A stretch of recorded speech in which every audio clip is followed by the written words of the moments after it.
حالت میں بلند آواز سے درود شریف پڑھی اللہم صلی علی سیدنا مولانا محمد مبارک وسلم۔ کلمہ شریف کا ذکر کیجئے، لا الہ الا اللہ محمد رسول اللہ۔ آج جو آیت کریمہ کا ٹکڑا میں نے تلاوت کیا، اللہ تبارک و تعالی ارشاد فرماتا ہے، ہم مسلمانوں کو مخاطب فرماتے ہوئے کہ وَاعْتَصِمُوا بِحَبْلِ اللَّهِ جَمِيعًا وَلَا تَفَرَّقُوا، اللہ کی رسی کو مضبوطی کے ساتھ تھام لو اور آپس میں بٹ نہ جاؤ، ٹکڑے ٹکڑے نہ ہو جاؤ۔ تو آیت کریمہ کا خلاصہ اور اس سے یہ سبق حاصل ہوتا ہے کہ مسلمانوں کو متحد ایک دوسرے کے ساتھ اتفاق و اتحاد کے ساتھ رہنا چاہیے اور چھوٹی موٹی باتوں کو نظر انداز کرنا چاہیے، ایک دوسرے کو نبھانا چاہیے، ایک دوسرے کی خطاؤں کو معاف کرنا چاہیے، ایک دوسرے کی زیادتی پر صبر کرنا چاہیے، اختلاف سے بچنا چاہیے۔ اچھا، کچھ اختلاف ایسے بھی ہوتے ہیں کہ جن میں اختلاف کرنے والے دونوں فریقوں کی نیت بہتر ہوتی ہے، پھر بھی اختلاف ہو جاتا ہے۔ ایسے اختلافات کو ہوا نہیں دینا چاہیے، اور جب نیت اچھی ہو دونوں کی تو دونوں میں سے کسی کو برا نہیں کہنا چاہیے۔ کبھی کبھی ایسا ہوتا ہے کہ طریقہ کار الگ الگ ہو جاتا ہے، مگر نیت اچھی ہوتی ہے۔ میں اس کی ایک مثال آپ کو سناؤں۔ اپنے امام اعظم ابو حنیفہ رحمۃ اللہ علیہ، جن کے ہم لوگ مقلد ہیں، ان کے دور میں جو خلیفہ تھا، بادشاہ وقت مامون، اس نے ان سے یہ کہا کہ آپ قاضی القضات کا عہدہ قبول کیجیے۔ قاضی القضات پوری حکومت کا سب سے بڑا قاضی جج، جسے آج کہتے ہیں چیف جسٹس۔ تھوڑے شہید ہو گئے، کچھ دن جیل میں رہ کر تکلیفیں دی گئیں، پر عہدہ قبول نہیں کیا۔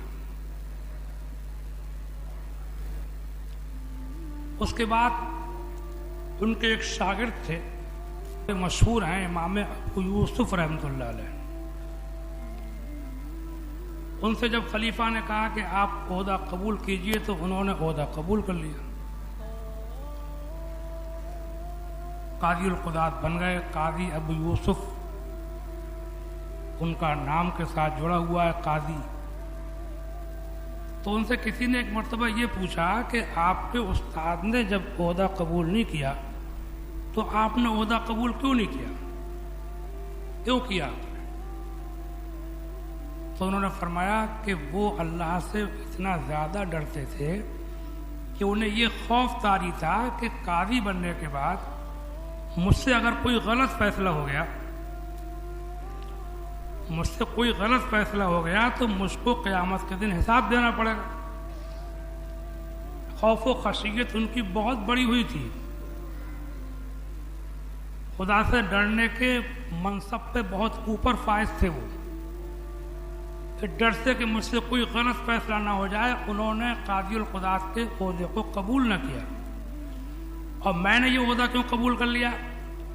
میں نے یہ دیکھا کہ اگر میں اس عہدے کو قبول نہیں کروں گا تو کچھ ایسے لوگ اس کے منتظر ہیں کہ جو اس کے اہل نہیں ہیں، ظلم کریں گے، غلط فیصلے کریں گے، مظلوم کو ستائیں گے، ظالم کا ساتھ دیں گے، جب میں نے یہ دیکھا کہ ایسے لوگ اس کے منتظر ہیں کہ جو اس کے اہل نہیں ہیں ظلم کریں گے، وہ غلط فیصلے کریں گے، تو میں نے امت کو ان کے غلط فیصلوں سے بچانے کے لیے، ظلم سے بچانے کی نیت سے عہدہ قبول کر لیا۔ اب ایک ہی کام ہے، ایک نے کیا ایک نے نہیں کیا، لیکن نیت دونوں کی اچھی ہے، اس لیے دونوں کے کام کو غلط نہیں کہا جا سکتا کہ انہوں نے قبول نہیں کیا وہ غلطی پر تھے، یا معاذ اللہ انہوں نے قبول کر لیا یہ غلطی پر تھے۔ ایسی بات وہی کہے گا جو بہت بڑا محروم ہوگا، گمراہ ہوگا۔ تو ایسا ہو جاتا ہے۔ حضور نے فرمایا اختلاف و امتی رحمت، میری امت کا ایسا اختلاف رحمت ہے۔ صحابہ کرام کے درمیان بھی اختلاف ہوا۔ حضرت مولا کائنات حلال المشکلات والنوائب علی مشکل کشا رضی اللہ تعالیٰ عنہ کا اختلاف جناب حضرت سیدنا امیر معاویہ رضی اللہ تعالیٰ عنہ سے ہوا، یہاں تک کہ جنگ ہوئی۔ اس کے باوجود بھی ہمارے لیے ضروری ہے کہ ہم ان دونوں میں سے کسی کی شان میں گستاخی نہ کریں۔ حضرت علی کی شان میں گستاخی کرنے کی کوئی سوچ بھی نہیں سکتا۔ جہاں تک امیر معاویہ کا تعلق ہے تو ان کے لیے بھی ہم گستاخی نہیں کر سکتے، ان کو غلط، ان کو برا بھلا ہم نہیں کہہ سکتے۔ کیوں؟ اس لیے کہ بات وہی ہے کہ اگرچہ یہ اختلاف ہوا، لیکن اختلاف میں امیر معاویہ اگرچہ غلطی پر تھے، حضرت مولا علی سے ان کو جنگ نہیں کرنا چاہیے، تو ہم کہتے ہیں کہ جنگ نہیں کرنا چاہیے تھی۔ اس کے باوجود بھی چونکہ یہ بھی صحابی تھے اور اللہ کے رسول صلی اللہ علیہ وسلم کی ایک بیوی سیدنا ام حبیبہ ان کی بہن تھیں، حضور کے سالے تھے، حضور کے زمانے میں کاتب وحی رہے، وحی لکھتے تھے۔ حضرت عمر فاروق اعظم کے پورے دور خلافت میں تقریباً ملک شام کے گورنر رہے، کچھ فتوحات بھی کی ہیں، کچھ جنگیں لڑ کر کے اسلام پھیلایا ہے، بڑے مدبر تھے۔ اب اختلاف ہو گیا،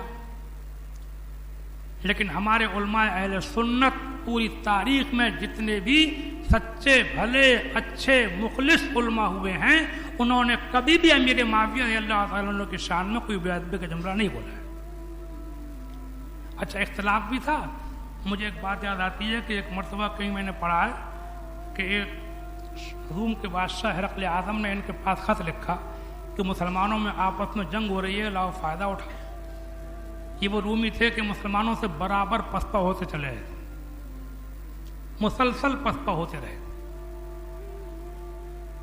دور فاروقی میں ان کی دھجیاں اڑا دی گئی تھی۔ ان نے موقع مناسب سمجھا، امیر معاویہ کے پاس خط لکھا کہ میں نے سنا ہے کہ پیغمبر اسلام کے داماد علی سے تمہاری جنگ چل رہی ہے، اگر تم کو ہماری فوجوں کی ضرورت ہو تو اپنی فوجیں بھیج دیں۔ تو امیر معاویہ نے ان کو لکھا، او روم کے کتے، ایسا سوچنا بھی مت، اگر علی کی طرف کو نگاہیں اٹھا کر کے دیکھا تو علی کے نام پر علی کی طرف سے لڑنے والا پہلا سپاہی معاویہ ہوگا۔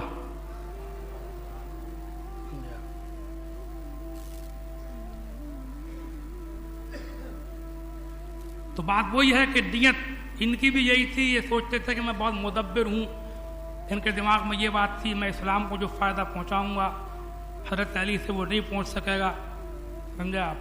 اور کسی کو برا ہم نہیں کہہ سکتے کہ دونوں طرف اتنے صحابہ ہیں کہ ان سب صحابیوں کو برا کہنا پڑے گا، بڑے بڑے جیش صحابی حضور کے ساتھ رہے ہوئے، مصر کو فتح کرنے والے حضرت عمر بن العاص جیسے صحابی امیر معاویہ کے ساتھ تھے، سمجھا؟ ایک حدیث میں بھی اشارہ ہے، اللہ کے رسول سید عالم صلی اللہ علیہ وسلم کے دونوں مشہور نواسے، ان دونوں میں جو بڑے تھے سیدنا امام حسن رضی اللہ تعالیٰ عنہ، بڑے بھائی، ان کے بچپن میں اللہ کے رسول نے ان کی طرف لوگوں کو متوجہ کر کے فرمایا، ابنی ھذا سید لعل اللہ ان یصلح بہ بین فئتین من المسلمین۔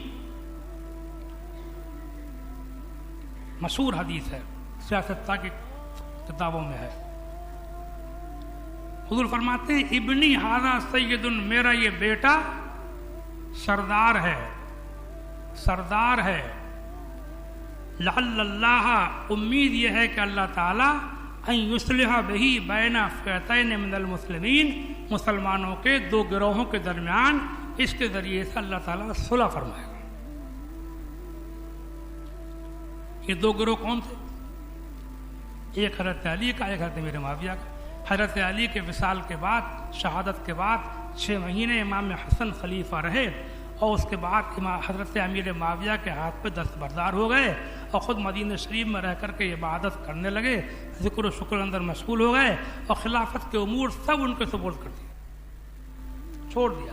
اور مسلمانوں میں جو فرقہ تھا، جو اختلاف تھا، ان کے دستبردار ہونے سے وہ ختم ہو گیا، اور اکیلے امیر معاویہ ہی تمام بلاد اسلامیہ کے امیر قرار دیے، اور انہوں نے ایک زمانے تک بہت اچھی حکومت کی. اختلاف ختم ہو چکا تھا.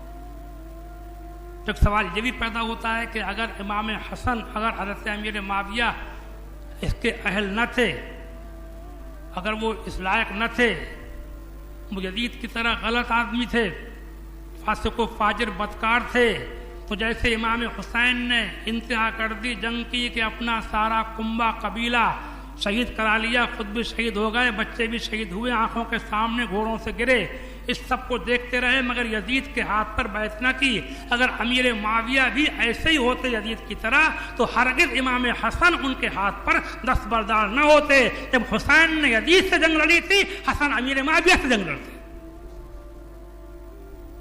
ان کے ہاتھ پر دستبردار. کیا مطلب ہے؟